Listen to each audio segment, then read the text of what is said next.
The unburied dead, the unburied dead are coming back to life, are coming back to life. My name's Mark Warman. I'm Darren Kirkpatrick. And we get paid to bring dead cars back to life. We work with my best friend Royal and my son-in-law Josh. We search far and wide to find how a car was built, where it spent its life, and how it died. After that, we bring it back to look exactly the way it did on the day it was born. If we don't kill each other. Just shut your mouth before I actually punch you out. Can I leave a handprint on your face?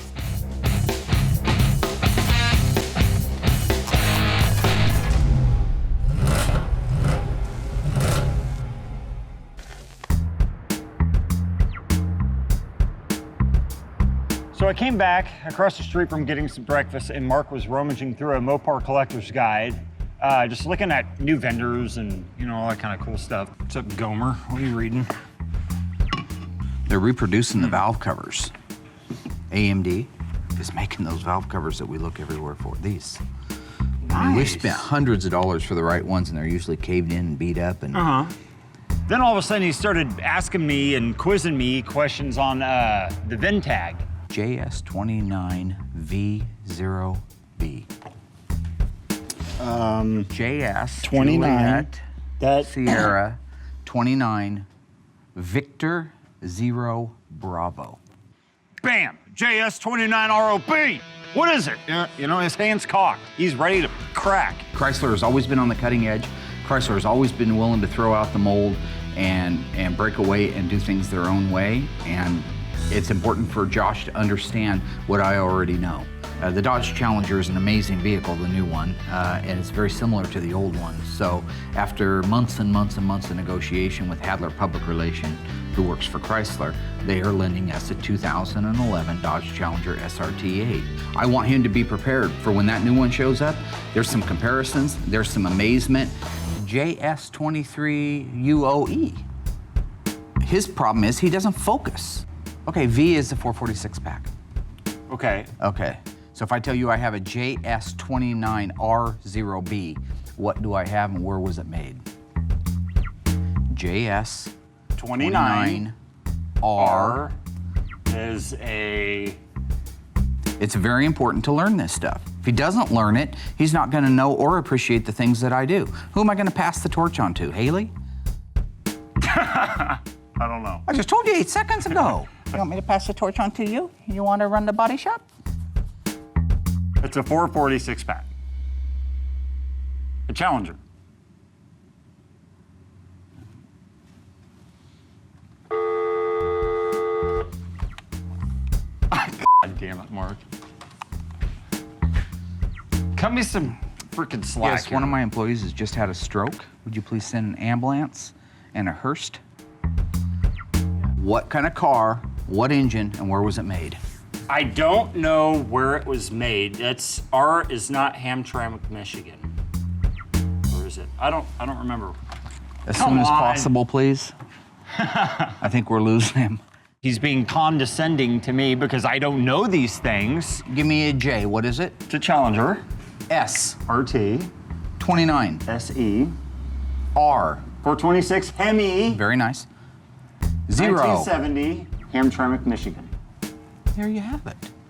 You know, I totally get what Mark's trying to do here. I do. I just don't understand why right now.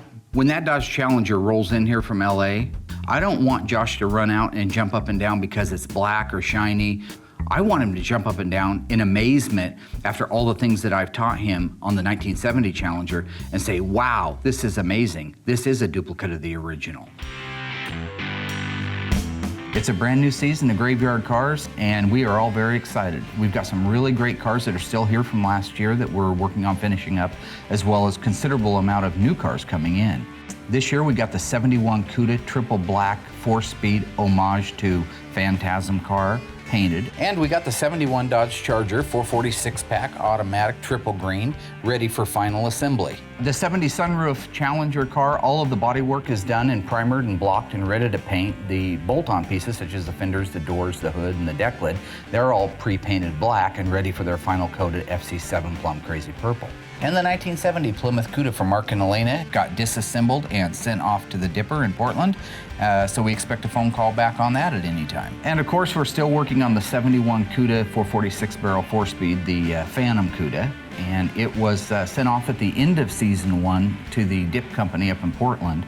And we're anxiously awaiting for its return to find out just exactly if it's worth returning and putting back together again, or if it's time to wave bye-bye to pretty much the car and, well, my career.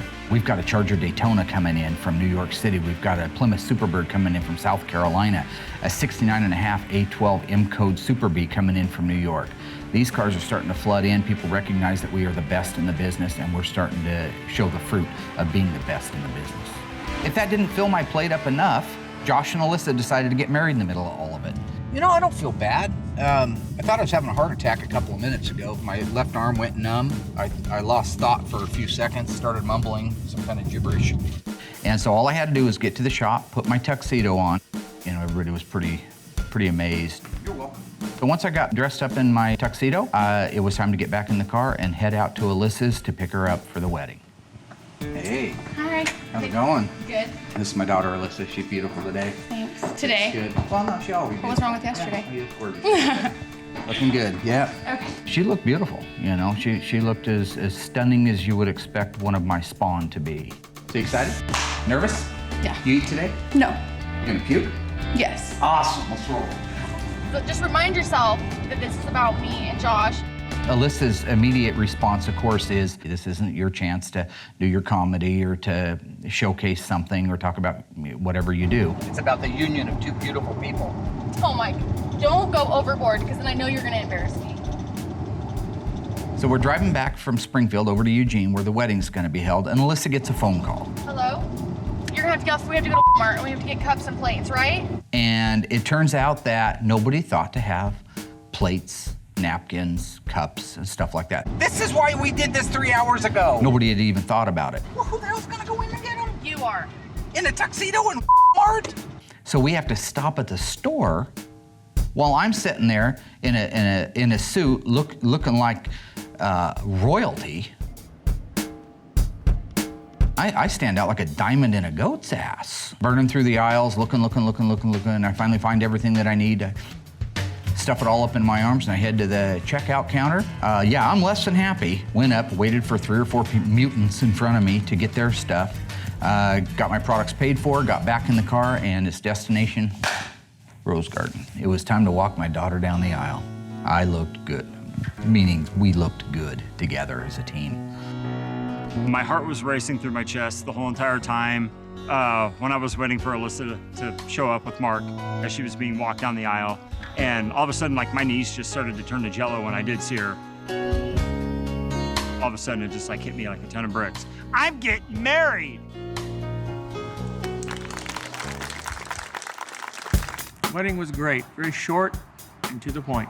Just like a wedding should be. Don't drag it out forever. I think that this is another example of if it's not about Darren, Darren's not interested. No, I thought Mark did real well. He didn't lose a daughter, he gained a son-in-law. And we all love Josh. He needs to borrow a branch from my tree, where it's you don't have to bogart the microphone. You don't have to hog the camera. You can share in other people's joy. Love is not breathlessness.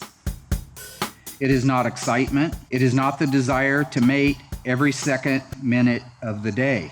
My dad's a really tough person to be around and he makes every situation about 10 times worse than it needs to be. It is not lying awake at night imagining that he is kissing every cranny of your body. What? Did y'all catch that one I did? Did you catch that? Is it rock? Is it? Is the best one? Yeah. He said it was the best one.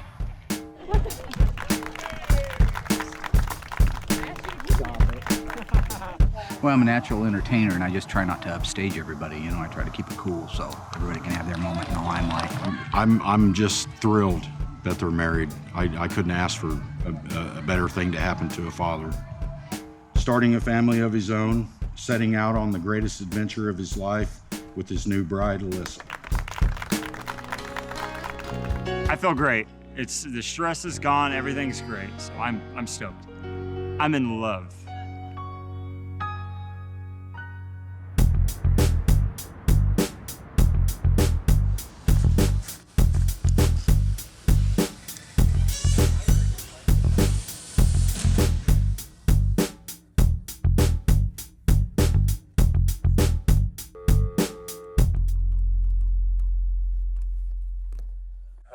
Hey, the 71 just got back from Portland. Oh, it did? Yeah. I think I would like to get everybody down here right away, and we need to figure out where we're at. So the 71 CUDA just showed up from the Dipper up in Portland. We've been waiting all summer for it to get here. It doesn't look like any more metal's removed from it, which is a good thing, but we can see everything now. I'm surprised the metal's still pretty dense. When we got the 71 CUDA back, the 446 barrel from American Metal Cleaning up in Portland, I was pleasantly surprised that all of the metal it went in the vat with, it came back out with. A little thin up there, a little bit. From a structural standpoint, it was no worse than I thought it was when we first took the car on. Some areas are better than others, so. So we're standing inside there assessing the condition of the car. I'm there, Royal's there, Josh is there. Guess who's not there? Have you seen Darren at all? Has Darren called you? Has Darren called you? No. This is one of the things that I just hate about him. He says he's gonna be there, he's not there. He doesn't care. He puts no importance on anybody's stuff but his own. I figured you'd talk to him. No, he just doesn't return phone calls, that's his problem. So I'm searching around for Darren. The guys are searching around for Darren. We don't see him anywhere. We look out front, his car's there. Huh, that's weird. I tried calling him, no answer, but that's typical for Darren. One of the guys on the camera crew says, hey, isn't that Darren over there? I look up, and he's at the garage sale next door. Is that actually him over there? Yeah. Hey, Darren. Didn't mean to trouble you, but we're starting to work on a car over there, so I was wondering, probably looking for some kind of a rolled over, kicked in toy from 1984 for a penny for one of his grandkids. How you doing, man? So does the fact that we need to get some cars done today mean anything to you? Does it matter to you at all? Yeah. Just go to work. What I want to know is if we can save any of this frame rail, and if so, where we're gonna splice it at. Like right there, I think there forward, I could fix that. And when you have a car that's this bad, it's just imperative that you save as many pieces of the original metal as humanly possible. But I think we can save the outer one. Then we could put the nice new quarter right up against it and use it as a form to fit the quarter too. And this roof is just gonna be heat shrink, dolly and hammer, heat shrink, dolly and hammer. You know, after the car's been back now and I've had a little bit of a chance to look it over very carefully with good lighting and crawl around it, it's obvious to me that the car is a little bit better than I thought it was when I started. I was worried that when it came back, it would be worse. So I had put in my mind a lot worse of an imagination of how it was gonna come back. But now that it's actually here and all the paint's off of it, it's better than I had hoped. Did you find anything good in the car left? Truthfully. Well, this is going to be a very difficult car to repair. This car's got more wrinkles than a Shar-Pei. There's not gonna be anything left of the car that's original. You thought when it came back from the Dipper that all the metal would actually be straight again too. I honestly think Darren is trying to be a pain in the ass. Jeez, what a piece of junk. It's not too late to not start. I think he does know that the car is actually gonna turn out very well. I think that Darren is equally as happy as I am about the project. The car will look great, but what expands, not only mentally or physically, but what is it gonna do to the people that are working on the car? That's what I'm worried about. Anything's possible. Is the glass half empty or is the glass half full? Depends on how you look at it and how hard you're willing to make it work. The fact is, this car is very restorable, and yeah, it's a lot of time and a lot of money, but we're gonna do it. That's what we get paid to do. You may not like it, but that's what we get paid to do. Just yep. That looks mental, man. And leave a bruise on your forehead? That's coming out of somebody's chest. Cool.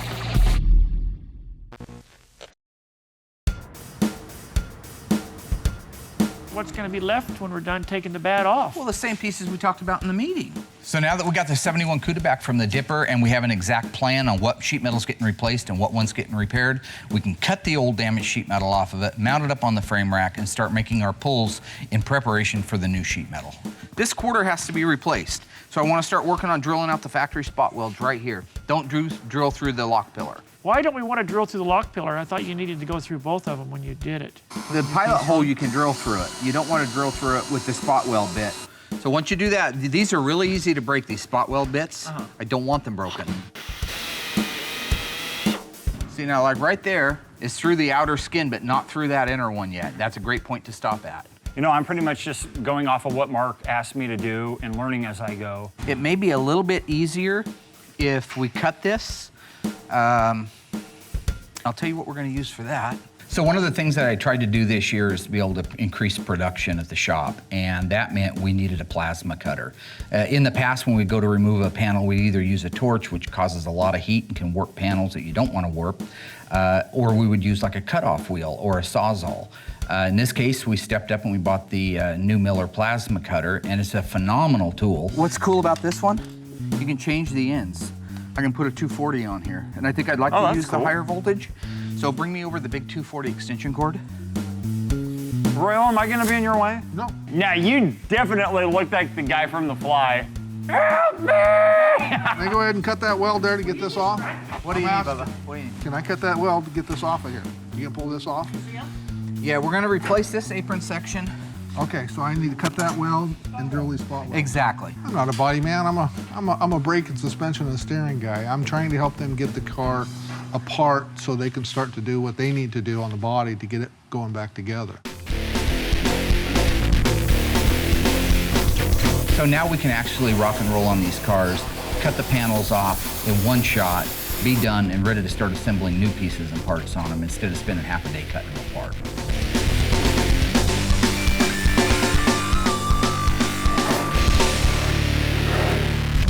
I think it's going really well today. We're making a lot of progress on it. Just took a few minutes to get the quarter off with the new equipment, so we're making a lot of ground up fast. We should have both quarters, wheelhouses, and front aprons off there in an hour or so.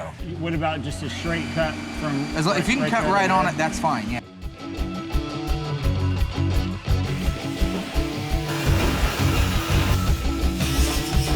I think I want to take it loose from the center structure. I think I'll save this in this. Once they're off, they're not that bad. I could dolly these out.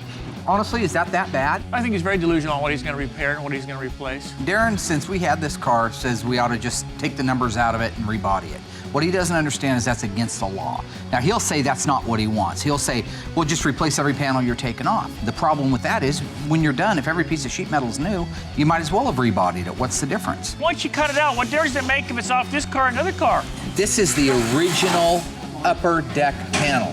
It's not gonna make any difference when it's Then done. why don't we just cut the numbers out of it and put it in the nice 71 out back? That's what I wanted. Why don't we do That's that? a rebody. You butcher. No, this is never... Anybody need a pound of bacon, go see Darren, because he's our local butcher. I know I can fix the metal. I have the talent and the ability to fix some of the metal, and I'm going to fix some of the metal. So when I'm done, I want to retain as much of the original sheet metal as possible. This panel is good, and it started life in 1971 right there, and that's where it's going to end its life, is right there. You don't like it, go somewhere else. That's what I do. I listen to the both of them, but sometimes I think that they should just both shut up and try to work together on getting some stuff done. Everybody just needs to have a little faith.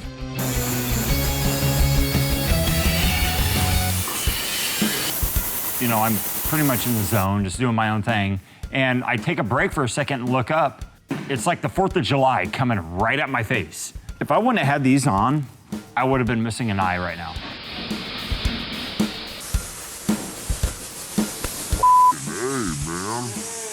God, he's just an animal with that. They don't care about anybody else as long as they're not getting sparked. Jackass!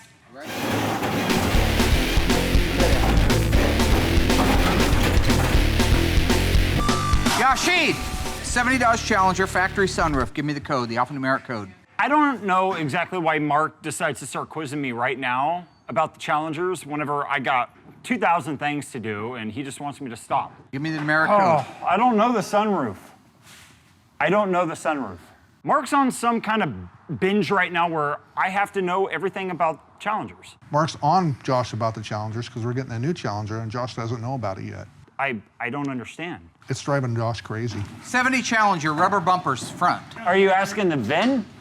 I'm asking for the alphanumeric option code. There's no rubber bump on a 70 Challenger, okay? It was all steel. It's only available in 71. Oh, okay. This is like one-on-one time that we've never had.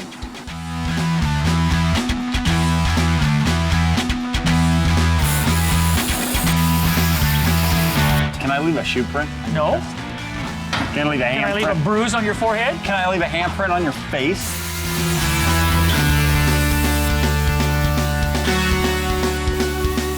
Something's gonna fall here. Oh my God, you're animals.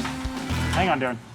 Come on. What's the problem there, I bought Nancy? you guys nice gloves. I bought you nice gloves. I bought you a lot of nice stuff. I bought you a lot of good stuff, man. What the hell's the matter with you? Here, watch. Well, Why you are guys are all acting throw like it? you're gonna Here. get hurt moving a little Here, old piece of we're gonna- metal. we're I gonna bought you all throw the it. protect. If you're looking for a parts 2, replacement, 3. that's coming out of somebody's check. Cool. I don't mind that the guys like to have fun and play grab ass, but throwing a piece of metal inside of a shop's a really stupid idea. Hitting my brand new toolbox is even a stupider idea, and it's gonna get their faces kicked inside out. You just hit my about? toolbox. It matches the other side. Get your wallet out. Hey, put it in the safe pile and don't throw it. You got it, boss. So I think today was actually pretty productive. In fact, we got the whole back half of the car off, so that's a pretty good motion. Mark left me alone. I just put my Mark muffs on, and so I couldn't hear him and just did what I needed to do. I'm always happy when we get something done. The basic structure of the unibody is still intact. We'll have some frame rail replacement, quarter panels, outer wheel houses, but a good portion of this car is going to be the original sheet metal. We're just going to have to take it off so we can access it, repair it, put it back together. I'm actually more hopeful. Darren just seems extremely pessimistic about the whole entire thing. Well, I don't think it's too late to call 800 your scrap. You can just have them come pick up the whole thing right now before we put any more time and money into it. I just hate him. Not prepared for this! You have 3-foot tall wings on the back, airfoil noses. How the hell did he get a Challenger?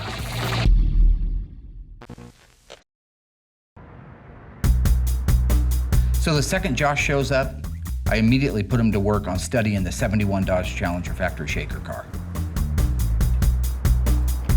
I guess I'm on a research mission now. I don't know exactly why Mark sent me out here this morning. And he just said, I want you to go outside and that white 71 Challenger that we have out back, I want you to study it, take note of every single little thing that is cool, personally to me, about that Challenger.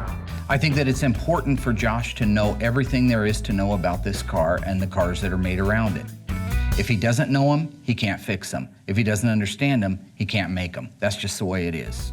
All white interior, wow. It's insane. Rally dash to have everything packed into 4 circles. You have your gauges for your fuel, your alternator, the temperature, and the oil pressure, and clock. You know, this is a great subject for Josh to go out and study. It's got a lot of factory really cool options, everything from the bulge hood, which is actually standard on the RT, to the rally dash, to the rear spoiler optional, the flip-top gas cap. Rally dash, all circular gauges. And the flip-top gas cap. Oh, whoa, hello. There's some Hornets there. You know, any car, of course, has a gas cap, but everything is still stylish, down to the gas cap. Wow! Whoosh! Groovy flip-top gas cap. It's freezing out here for one. I'm in shorts for 2. I was not prepared for this! And that's probably why he wanted me to be out here. He needs to know these cars back and forth off of his memory. I don't want him looking at cue cards. So when things like the new Challenger show up, he can appreciate them for what they are and how they got to be. He wants to see me miserable. Doesn't help that I'm drinking cold coffee in the morning either. Where's Mark? Inside where it's warm. Okay, I can't move my fingers, so you know what, man? Of course, my concern always is when you send him out back, out of sight, out of mind, he gets sidetracked so easily. I just hope he's actually studying the car and not out back trying to play some kind of modern version of Star Wars or something. Is that a dead frog? It's a dead bird or something. You guys see that? I get it. It's an awesome car. This thing is total muscle all the way. It looks like a big old beefy marshmallow on steroids with black wheels. All right, I'm going inside, dude. It's too freaking cold out here.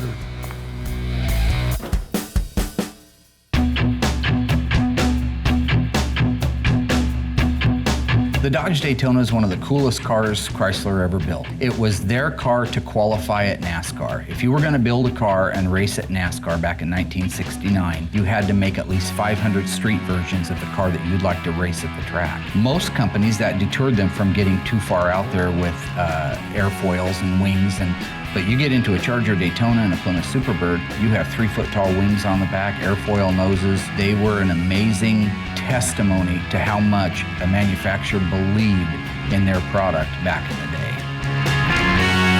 So you have 2 left-hand headlight doors. Right. Hey, Three Stooges. Tom Partridge. Oh. Hey, what's up, man? Hey. I'm Tom Partridge. I'm from Angola, New York. Nice to meet you. Nice to meet you. Hi, how are you?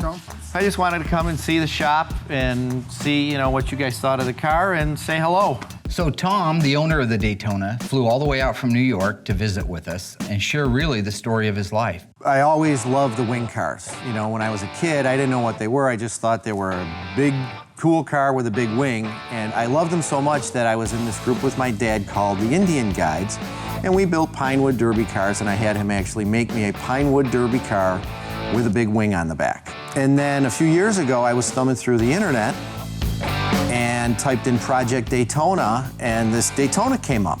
No motor, no interior, but it's got the wing, it's got the rear window and the rear window trim, because I know those are, extremely difficult, if not impossible to find. This was something I didn't want to lose. So the day Tom showed up, we all went out to the shop and walked around his car, acclimated ourselves with what he knew about it. I think he was very informed when the day was over, and I certainly know I was. What we're seeing here is somebody's knocked that back out again. Oh, okay. This is all, at one point, was caved down.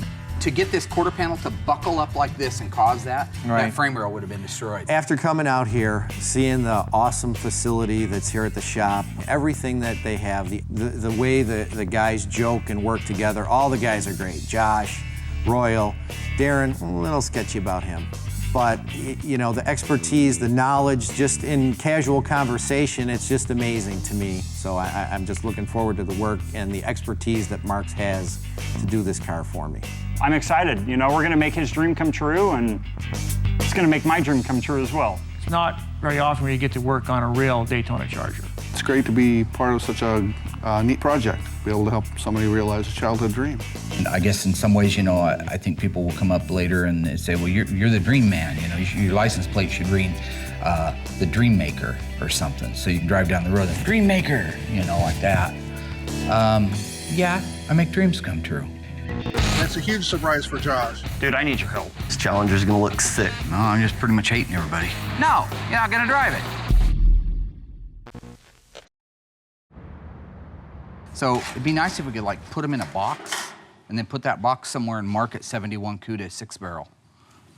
There should be something around here in the way of boxes. Once you brainless monkeys do that, I'll work on something that requires a mind. You're talking to me.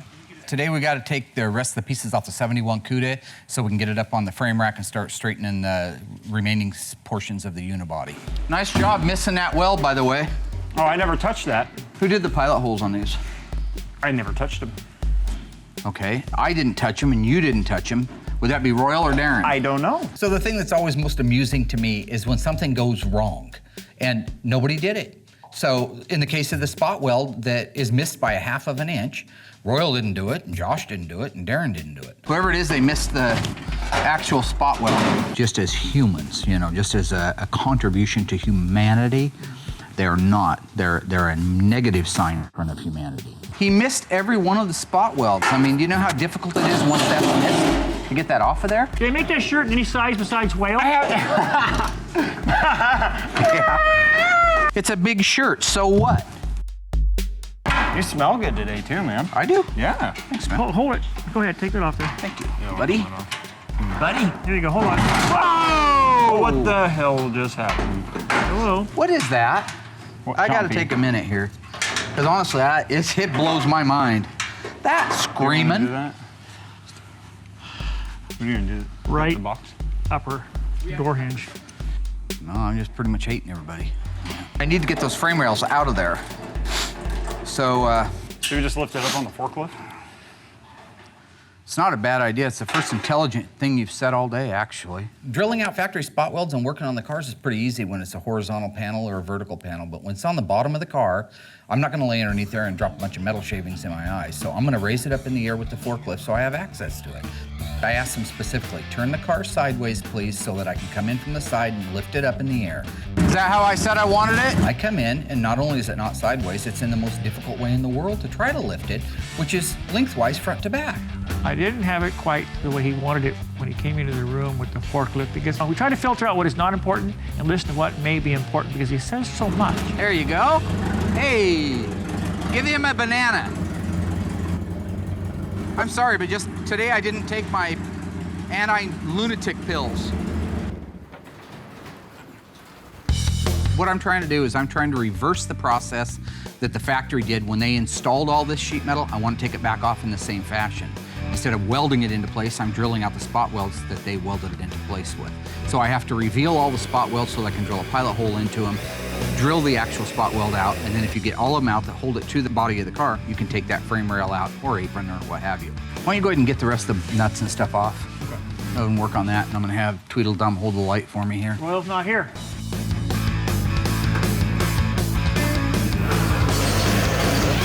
There's just a lot of spot welds.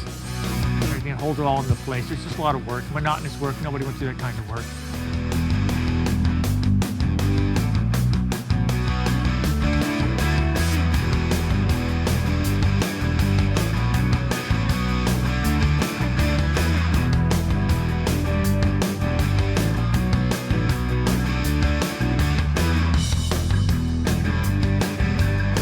All these little Nortons that run around saying how great a restoration people they are, they don't do stuff like this. Most of them just run around at the shows talking about how brilliant they are.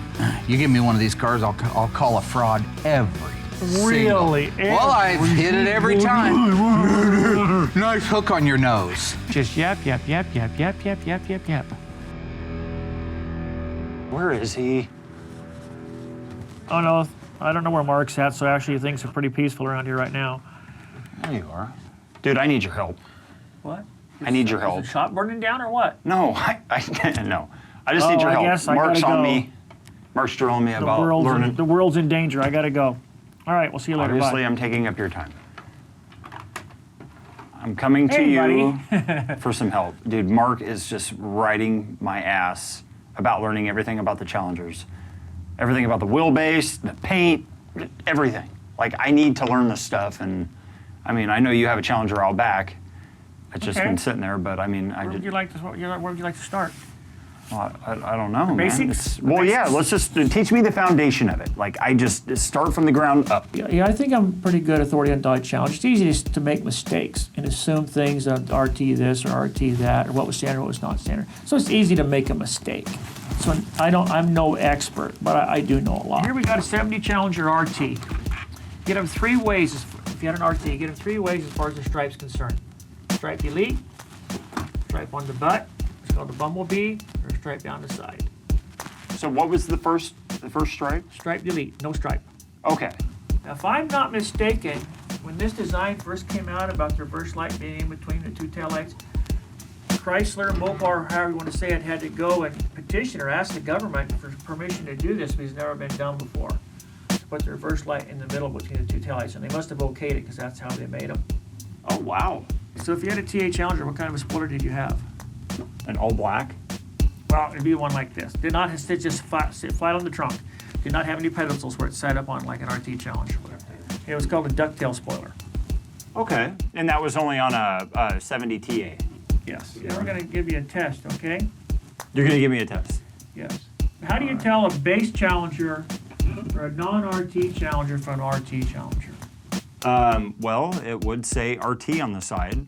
Am I correct? What if the badges were gone or the stripes were gone? What's the one thing that's going to tell you what this car is, what it is? The VIN. VIN number. Good, good, good. Okay, just a 318, a six-cylinder Challenger is going to be a JH23. Josh will be very excited to see the new Dodge Challenger. you know, to compare the new one with the old one. He's got a good foundation. I think he can look at the differences and the similarities of the new versus the old Dodge Challenger. I think he's a little overwhelmed. No, you're not gonna drive it. Might drool over himself and everything. How the hell did he get a Challenger?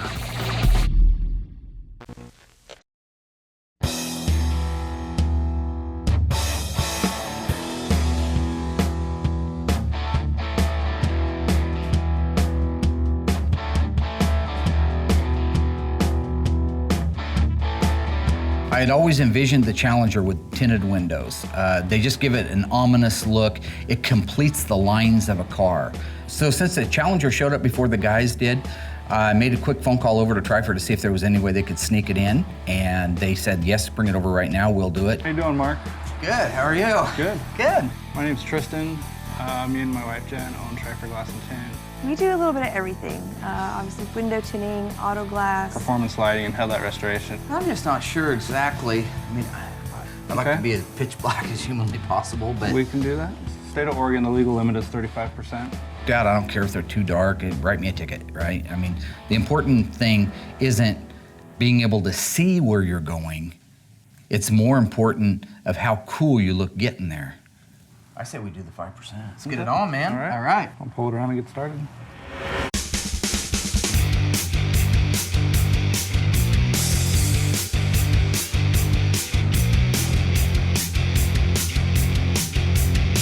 Five all the way around. Five all the way around. Keep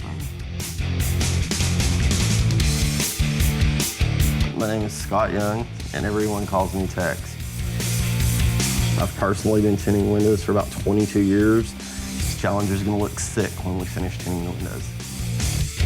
When we pull the car in, we wipe down the windows to make sure the windows are clean. So the glass isn't clean and you apply the film to the window, then all that dirt is gonna show.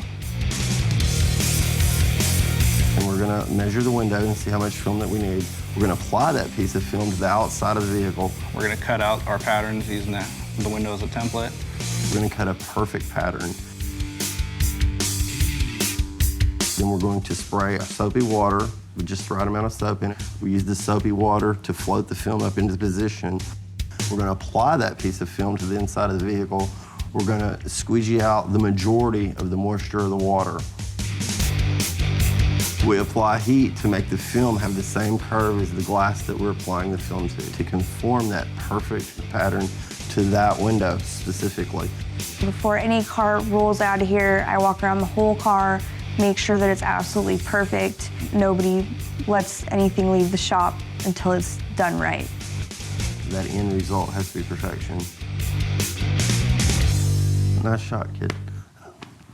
You guys are good to go.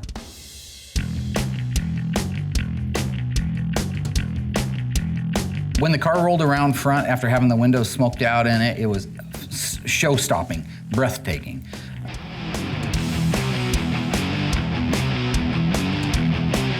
That looks mental, man. Oh my gosh. Oh, that looks great. Wow. It makes it look like twice as mean as it was before. Isn't that something? Unbelievable. Once again, it's another great example of why you have to have good vendors and good suppliers to be able to do a great job. It just is. I mean, anybody that's ever been in this business knows they can't do it all by themselves. Sweet thank you to the guys over at Trifer. They just rock, man. So once the windows were done at Trifer, I made a quick phone call over to the guys and let them know to be waiting outside for me. When I pull up, I want them to see this thing coming around the corner. Well, I hear that Mark informed Darren and Royal that he wanted all of us to be waiting out here for him when he arrives. How long have you been He waiting? said, be waiting outside, and I said, waiting for a while. He said, just be waiting. For what? I don't know. He just said, be outside waiting, and I'll be there soon. I don't know what we're doing outside. Mark called while I go on the phone in a big tizzy and said, hey, I want you guys to wait outside the shop for me. We're out here waiting on Mark. He went to pick up the Challenger from having the windows tinted.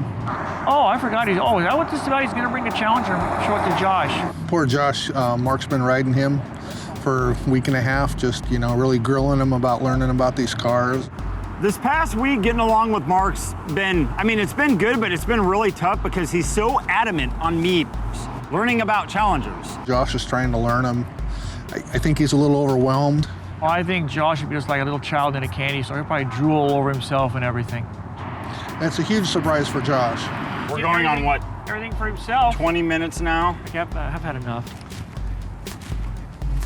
So Royal Darren and I are sitting down, just talking, and all of a sudden we hear a loud engine revving up. I don't know. Here's some idiot. Who's this?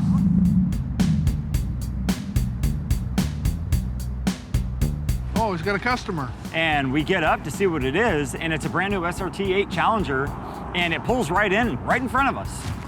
Nice car. I like the license plate frames too.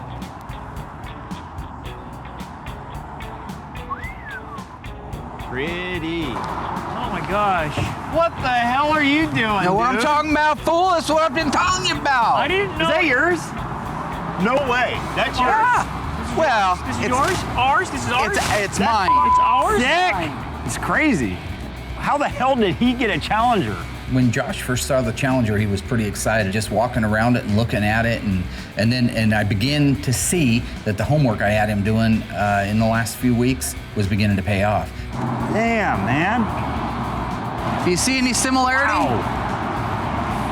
That's what I'm teasing a business. It's old, but it's modified new.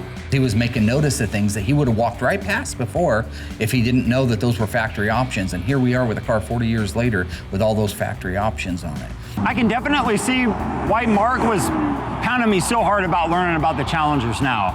I mean, the older Challenger and then the newer Challenger. I mean, they both have so many similarities. Oh, it's awesome. Looks almost completely identical. They got the single reverse light, they got the rally dash. Yeah, it's got all the circles right in the rally dash, just like the original. It's got a sunroof, you know, which was optional back then.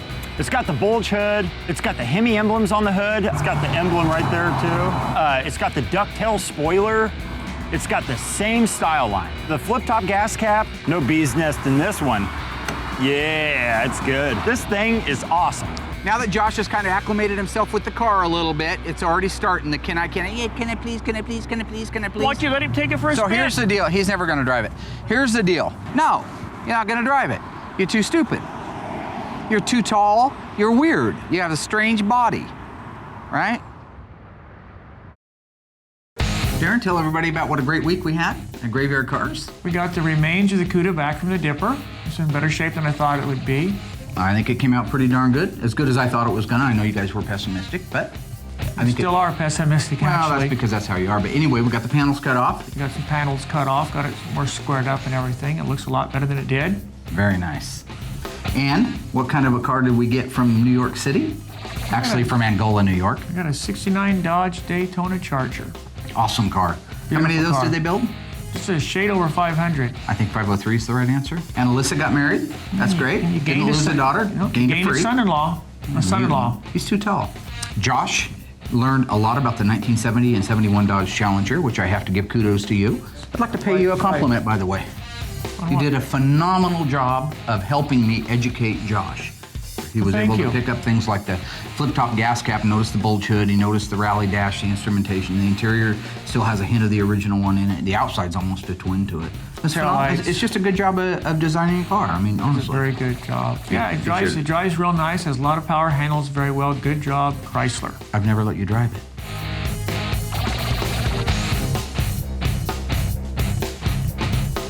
That you know of.